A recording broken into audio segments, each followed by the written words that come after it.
మీ పరిపాలనలో ఏ సెక్టర్ అయినా తీసుకోండి, విద్య, ఆరోగ్యం, వ్యవసాయం, ఎడ్యుకేషన్, హైర్ ఎడ్యుకేషన్, ఏది తీసుకున్నా డోల్ డ్రమ్స్కి వెళ్ళిపోయినాయి గమనించమని అడుగుతా ఉన్నా. మీరు తీసుకున్న నిర్ణయాలు కానీ, మీరు ఇన్వాల్వ్మెంట్ కానీ, మీ ఆలోచనలు కానీ ఈ రాష్ట్ర ప్రజలను హత్పాతాళాలకు తీసుకెళ్ళటానికి మీరు పురికొల్పుతా ఉన్నారని చెప్తా ఉన్నా.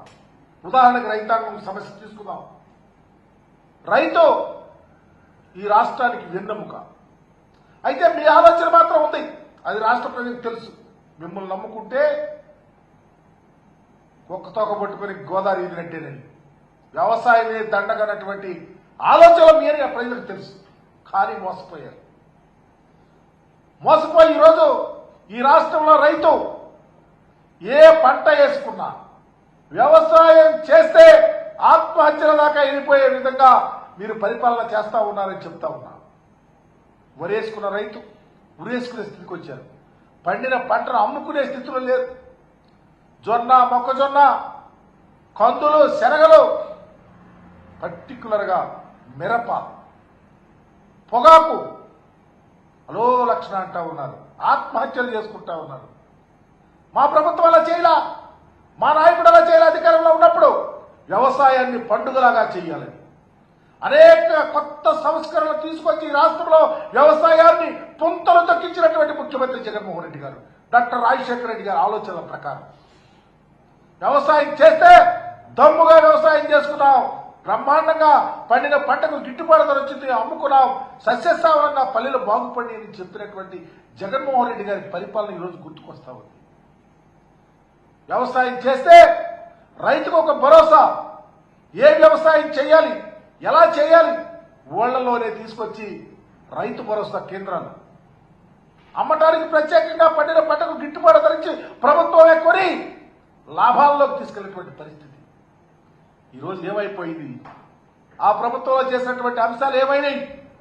అడుగంటిపోతా ఉన్నాయి. ఎక్కడుంది మీకు ఆలోచన? ఎందుకు వరి రైతులు వదిలేశారు, మిర్చి రైతులు వదిలేశారు? ఈ మధ్యకాలంలో చూశాం, మా నాయకుడు జగన్మోహన్ రెడ్డి గారు గుంటూరు వచ్చారు. మిర్చి రైతులు ఆవేదన చూసి వారి యొక్క కన్నీళ్లు తుడవటానికి, వాళ్ళ భరోసా కల్పించడానికి, ప్రభుత్వానికి కనువిప్పు కలిపే విధంగా చేయాలని ఒక ఆలోచనతో గుంటూరు వస్తే జగన్మోహన్ రెడ్డి గారు వచ్చి రైతులను ఆదుకోవాలని చెప్పేసి, వాళ్ళు పండిన పంటకు గిట్టుబాటు ధర ఇవ్వాలని చెప్పేసి, దళారుల చేతుల్లో మోసం చేయొద్దని చెప్పేసి వస్తే వెంటనే అప్పుడు స్పందించాడు చంద్రబాబు నాయుడు గారు. కేంద్ర ప్రభుత్వానికి అగ్రికల్చర్ మిషన్ ఒక ఉత్తరం 11,000 చిల్లరకి కొంటామని చెప్పడం వెంటనే జరిగిపోయినా ఈ రోజుకి ఎక్కడన్నా మిర్చిని మీరు ప్రభుత్వ పరంగా కొనిపించిన దాఖలాలు ఉన్నాయా అని చెప్తా ఉన్నాం. ఈరోజు అలో లక్షణ అంటా ఉన్నారే రైతులు, ఎందుకు పట్టించుకోవట్లేదు అంటా ఉన్నాం. ఇకపోతే ఆ ప్లాంట్స్ లో పొగాకు, ఈరోజు పొగాకు పండించే రైతు కన్నీరు వరదలై పారే పరిస్థితి వచ్చింది. దానికి కారణం చంద్రబాబు నాయుడు గారు ప్రభుత్వం కాదని అడుగుతా ఉన్నాం. మేము ప్రభుత్వంలో ఉన్నప్పుడు, మా నాయకుడు అధికారంలో ఉన్నప్పుడు, ముఖ్యమంత్రిగా జగన్మోహన్ రెడ్డి గారు ఉన్నప్పుడు పొగాకు వేసిన రైతు ధైర్యంగా 35,000 క్వింటాలకు వర్జీనియా పొగాకును అమ్ముకున్నటువంటి పరిస్థితి ఉంది. ఎక్కడ పాడైపోయిన పొగాకో, తరుగొచ్చిన పొగాకో అని కూడా చూడకుండా ప్రతి రైతు ధైర్యంగా ఎకరం నుంచి 10 ఎకరాలు, 50 ఎకరాలు వేసుకున్న రైతులు, అంతకన్నా ఎక్కువ వేసుకున్న రైతులు బ్రహ్మాండంగా లాభాల్లోకి వెళ్ళారు. దీనికి సంబంధించి ఒక అడుగు వెనక్కి వెళ్దాం. ఒకప్పుడు చంద్రబాబు నాయుడు గారు ముఖ్యమంత్రిగా ఉన్నప్పుడు పొగాకు రైతులు, అయా మేము పండించిన పొగాకు గిట్టుబాటు ధర లేదు అని చెప్పేసి చంద్రబాబు నాయుడు గారి దగ్గరికి వెళ్తే వెంటనే రైతులను వ్యాపారస్తులు పిలిచి ఒక మీటింగ్ పెట్టి అర్జెంటుగా మీరు పొగాకు కొనండి వ్యాపారస్తులతో, మీరు కొనకపోతే మీ యొక్క ఇండస్ట్రీస్ కి కరెంటు కట్ చేస్తారని చెప్పి వదిలేశారు. ఎవరు పట్టించుకోదా.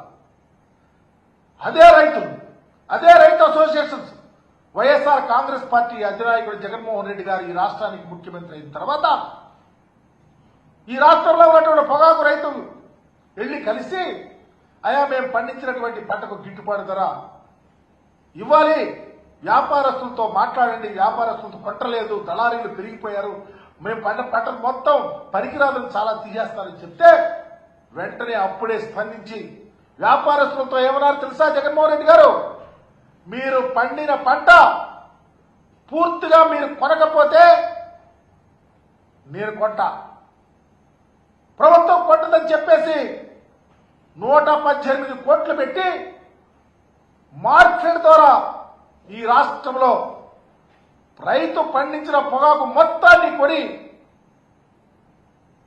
తన యొక్క మ్యాగ్నానిమిటీని ప్రకటించినటువంటి ముఖ్యమంత్రి జగన్మోహన్ రెడ్డి గారు.